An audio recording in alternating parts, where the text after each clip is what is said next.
Are you enjoying so far? If you are, clap. If you're not,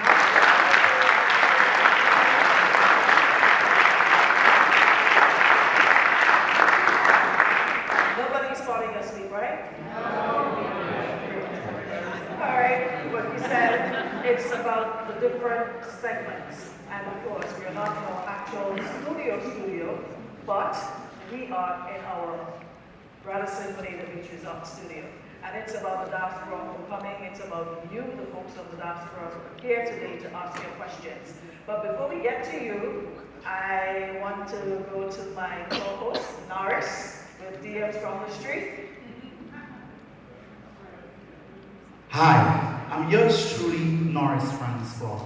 No, we are not in the streets of Grenada, but we are coming to you live from Radisson's Crump Ballroom with a special edition of Diaspora Homecoming, where you get the opportunity to ask the Prime Minister your questions directly. And yes, this is the season finale of DMs with PM. So come with me as we get the DMs from the hall, from the people that matter.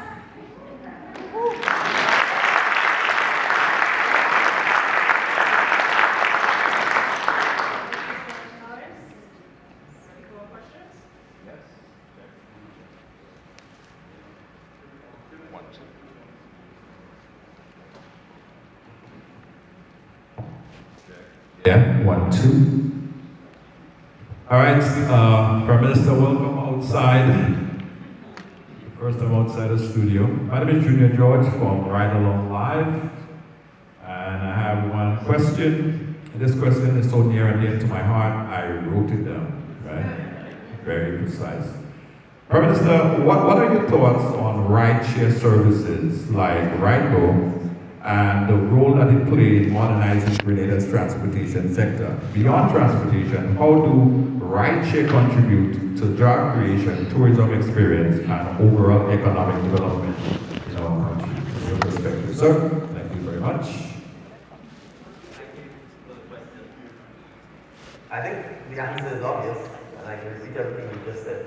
So yes, as a food rideshare, for one obvious reason, which is the country actually cannot afford to sustain every individual aspiring to own a vehicle and driving it on the nation roads.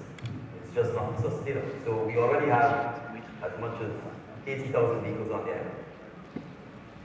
And the population is a little over 100,000. So we almost have a vehicle per citizen. And I think you see the size, the width, and the terrain of a roadway. So it's not sustainable. So ideally, capping the number of private vehicles that are on island and having those vehicles deployed as part of the public transportation system by the use of rideshare technology is one of the obvious ways of solving the transportation challenge that we have on island. I would like to be the final person, if anything, to ask a question. Can I be the final person to ask a question? Thank you. It will require change management, it will require stakeholders understanding what is at stake and ensuring that we live in an environment that is sustainable. There's an enormous quantity of derelict vehicles already stacked all over the island. And we have to now spend money to get this off the island. So if we talk about pure Grenada, we don't want the pure Grenada. When you drive through the Grenada Forest or you're on the coastal areas, you're seeing derelict vehicles all over the place. So that's one of the issues that we have to address. The second part of this is hopefully the rideshare is electric and hybrid vehicles and not diesel and gas vehicles. Because again, the cost of energy, in particular the cost of fuel, is a significant challenge for us on the island. And we import the fuel to run combustible engines, and that, as is evident even today, the government is actually subsidizing the cost of fuel for everyone in the country by capping the cost of fuel currently. So I think that is another challenge that we have to face. So from an employment point of view, obviously lots of drivers, which means employment. From a sustainability point of view, it means reducing the number of vehicles that get onto the roadway. Also, the less vehicles we have on the roadways, the less money we have to spend on maintaining the roads. And I think you can see the state of the roads currently. We have to do a major overhaul of all of the roads throughout the length and breadth of Grenada. And when we do so, we have to be able to cap the number of vehicles and the weight of the vehicles that are on the roads to make sure that we get, in a sense, bang for our buck from the infrastructure work that we're doing. So yes, sir, I support the rideshare concept.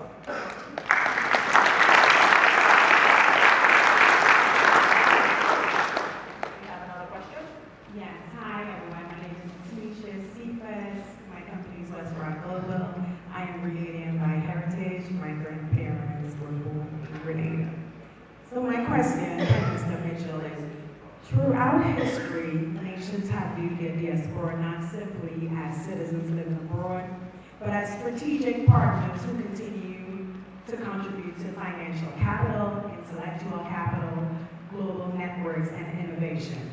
As Grenada pursues its long-term development agenda, if Grenada is unable to attract the level of diaspora engagement and human capital needed to achieve its national development goals, also the 2075 plan, what alternative strategies is the government considering to ensure the country remains competitive, innovative, and economically resilient over the next decade and on?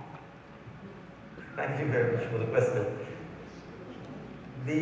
Well, there are a couple of things. I think from a domestic point of view, revamping the education system is critical. I talked earlier about the need to be productive. And if you don't have a well-educated population, it's difficult to imagine the population being productive or being productive in a manner that drives high-paying jobs or economic activity that is required. So the revamping of the education system is something that must happen regardless of whether we are able to attract the sort of investment that we need from the diaspora or from any third-party sources. So that's the first thing. The second issue is that from a diplomatic political alignment perspective, we are deliberately pursuing a strategy of direct engagements with countries and continents where we see the growth coming from and where we believe those countries have excess liquidity and that they are more inclined to partner with developing nations. So you will see, for instance, that we've deliberately pursued an African diplomatic strategy. This is not by coincidence. Even if you ignore all of the natural, historical, cultural links with Africa, even if you ignore that, the reality is obvious. Africa has the youngest population. By 2050, it's projected to be the most populous continent on the planet, and it is clear that the economic growth is going to come from Africa. So from an economic partnership point of view, it's obvious that I would say it is better to be there early rather than late.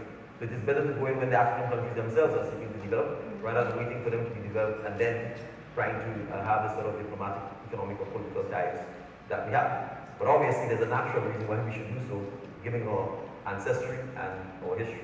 That's one example.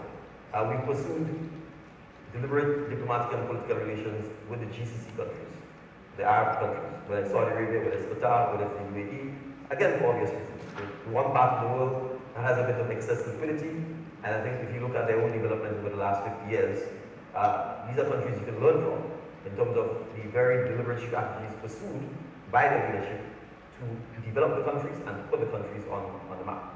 And then thirdly, there are emerging countries, I would say particularly from Eastern Europe, anything that ends with Stan, Kazakhstan, etc., where we will be pursuing, obviously, I think a lot more diplomatic and economic ties with those countries, again for the same reasons that we've given. That aside, we are also very much keen on solidifying our relationship with our traditional partners and in ensuring that we explain to them the challenges that our countries face from a development point of view. The main one being climatic and weather-related shocks, which they are responsible for. So that's sort of the strategy that we are pursuing.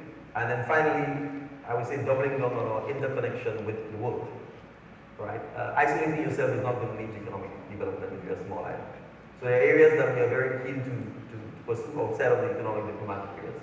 Logistics is one of the key issues that we think can ensure that Grenada remains a successful country. And that means modernizing our airport, modernizing our seaport, modernizing our data and internet capacities, and also making sure that we pursue a friends of all, enemies of none economic and political strategy with the rest of the world. I think if we do so, we should be in a position to continue attracting foreign direct investment. And the final piece I would say this is our banking and investment climate needs a revolution. Right? And I think if we do that, we will be in a position to attract capital outside of the diaspora. Of course, we'd like the diaspora to be a very key part of the revolution in the banking and investment climate and financial services climate that we need. But I hope I've answered the question. Yes, you did. Thank you. We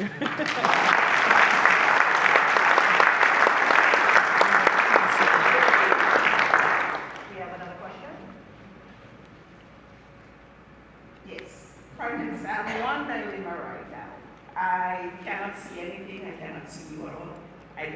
glasses to read, but I needed to see. So I am unable to see anybody in this room, but I do have to ask. I don't think I have a question, but I have to ask. And I'm going to read. Sorry, adding. Prime Minister, I'm Stephanie Hewlett Thomas, a Grenadian and founder of Beyond the Isles and Come On Connection, two organizations actively investing in Grenada's students and teachers. Through Come On Connection, we distributed 6,000 plus books, reached 500 plus students, held summer academies to prevent summer loss, and trained teachers directly in Grenada. I'd like to formalize that work. In partnership with the Ministry of Education, will let us go further and reach more schools. My first ask.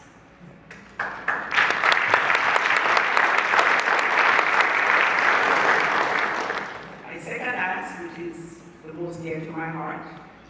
Beyond the Isles is a Grenada-registered non-profit company that takes Grenadian secondary school students to Africa on fully funded, structured educational immersion programs.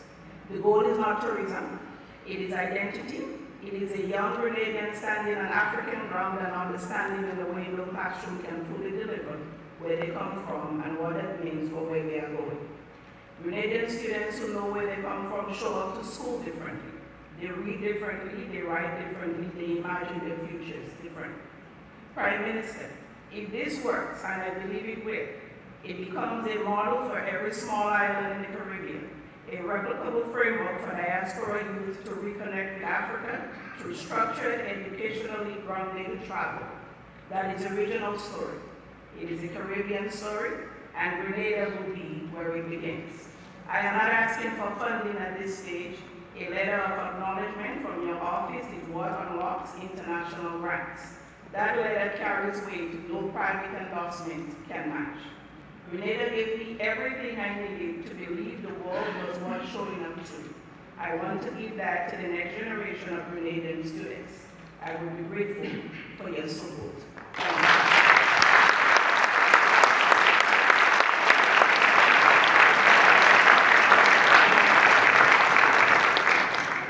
Thank you. You have my support. If the Minister of Education was here, ask him to sign it.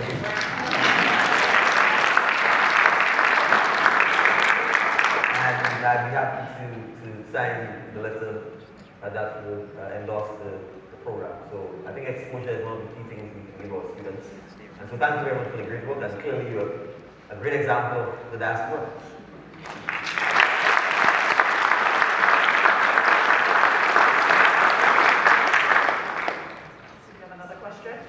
Good evening.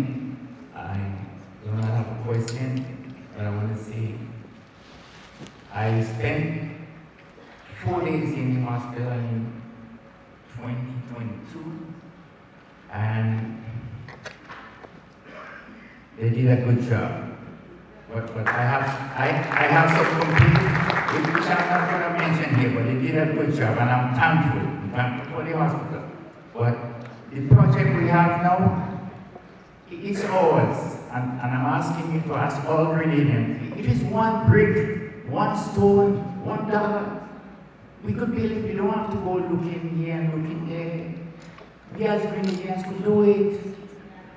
I don't know if everybody's seeing vision. Our vision and health is important.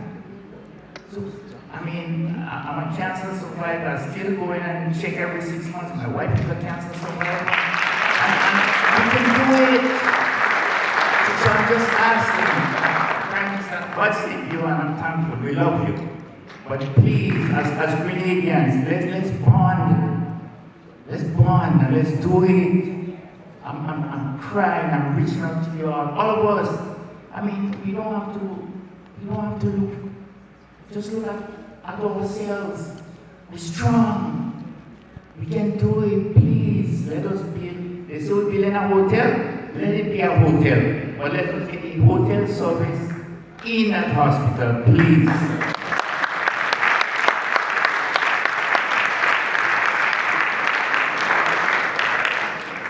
Thank you very much, sir. I don't think we could have asked for a better endorsement of the vision and the call for all of us to build the hospital, to help finance is something that I support.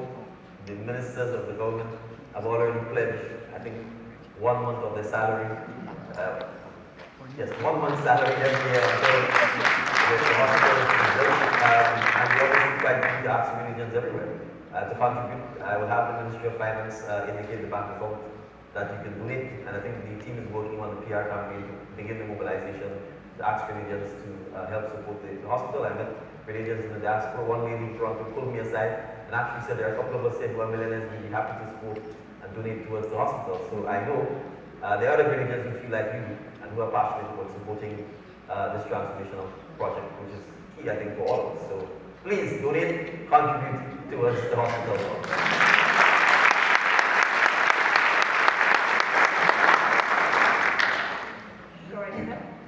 Hi, good evening, Prime Minister. It's so good to see you here. I'm from Toronto originally, but I'm currently living in St. John's. So I have two questions for you. The first question is about transportation. I heard about the Ride app and services that are here to offer to all people, but I'm more of a local person. I like taking the buses and exploring how our local people travel and get around. So I would like to know, why is there such a fight to get a number 5 or number 7 along St. John's going all the way to Guav? I would like to see more increased transportation for the people there. And the second question I have is about women and children. I'm a psychotherapist and I have my own private practice. And I've done some work with the ministry here on mental health and wellness. And I have a lot of women sharing their stories with me, that they need a lot of support. They need social care and assistance. Unfortunately, which is a global issue, not all women are stepping up. And we understand that. But the women are left with a lot of responsibility. So I would like to know if there have been any discussions about how we can increase the social care and welfare for women and children in our community. And if you can address the transportation and how, you're able to manage that, I would like to know that. Thank you so much.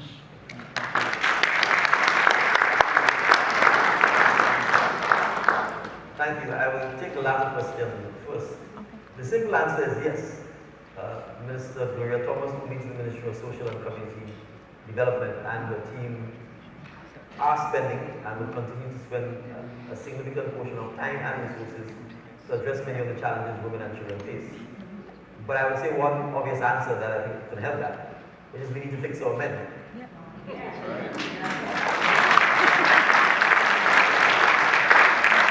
Because to a large extent, if we keep saying we need to provide support to women and children, the obvious cause is not being addressed. What we are dealing with is symptoms.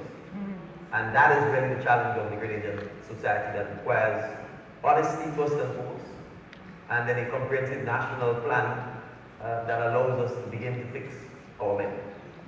Because no matter what we say, men are half of the population, women are the other half. And when we say children, it's boys and girls similarly. And so I can tell you, I'm not a psychotherapist, but when I sit in my constituency office, the thing I use the most is tissues. Because the stories that I get from women, almost every half, 50% of the women I see, oftentimes they just need someone to speak to. And so whether it's tears, whether it's crying, whether it's anger, whether it's frustration, I deal with a lot of this. It's a bit of a roller coaster every time I'm in my constituency office.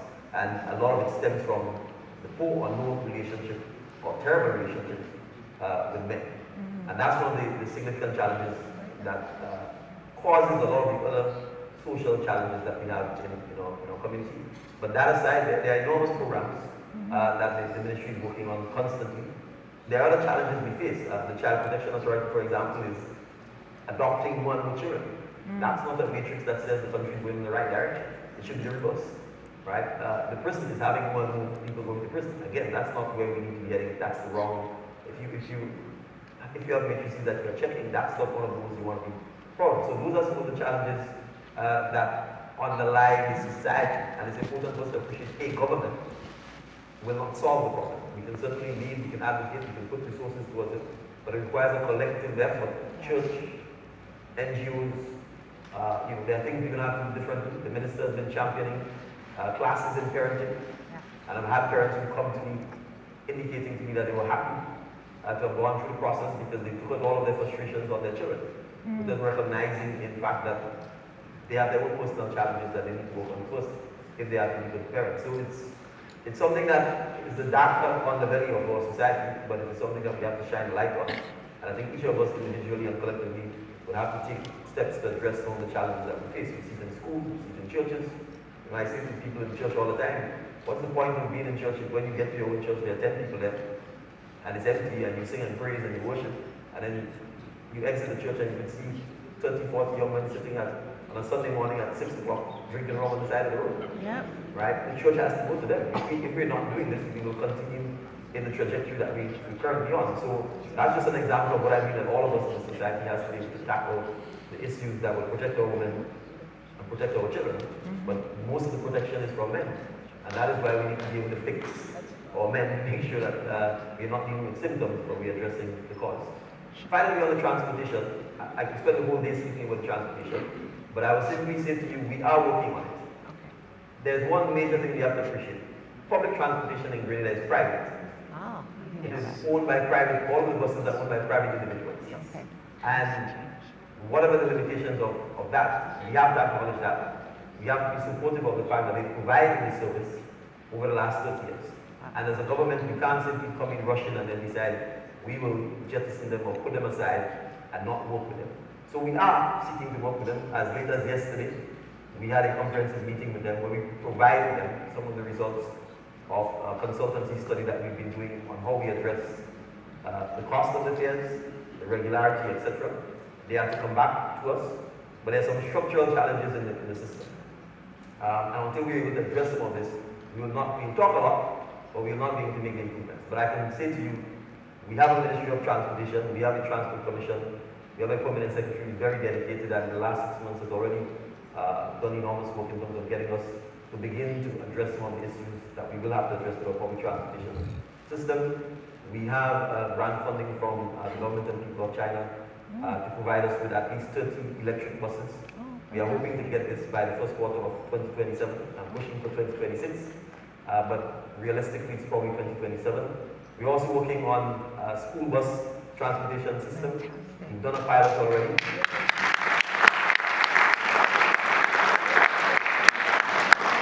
We've done a pilot, so we know what it costs, we know what the challenges are, but we are hoping once we can, in a sense, iron out some of those challenges, that we can begin to roll this out on a phased basis so that we can protect our children from the ravages of the current public transportation system that they face on a daily basis, whether it's drunkenness, drug abuse, loud music, we can go on, and we have to be able to protect our children from being in that environment. So that's one of the other issues we are working on as well. Thank you. I see that we have some folks waiting to ask questions. I'm just asking you to wait a little bit more because we have to take another quick break. Prime Minister needs to take a sip, and then we'll come right back.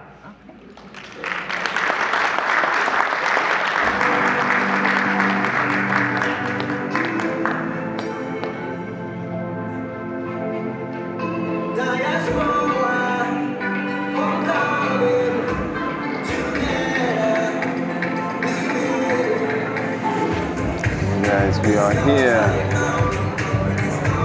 at the Diaspora Homecoming 2026.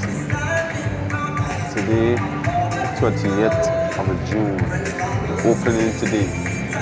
Alright, I think the next event I see is on July the 4th, Saturday, July the 4th. Then I see our next event, Saturday, July the 4th, Food Festival, Saraka Stall, Tivoli Germans Cultural Center. Menu, roll rice, fufu. Then we have Gypsy and Johnny King. Mr. Isaac, 4 decades of music and memories. Mr. Isaac. Mr. Isaac, I can't wait for that, that'll be tough. Then we have Diaspora Cocktail Gala, Pier 57, 500 EC, 3rd July 2026, 7 p.m. An event of national pride and celebration. So yeah, if you're enjoying the video, like, share, subscribe, hit the bell. We have a few more people to ask questions. And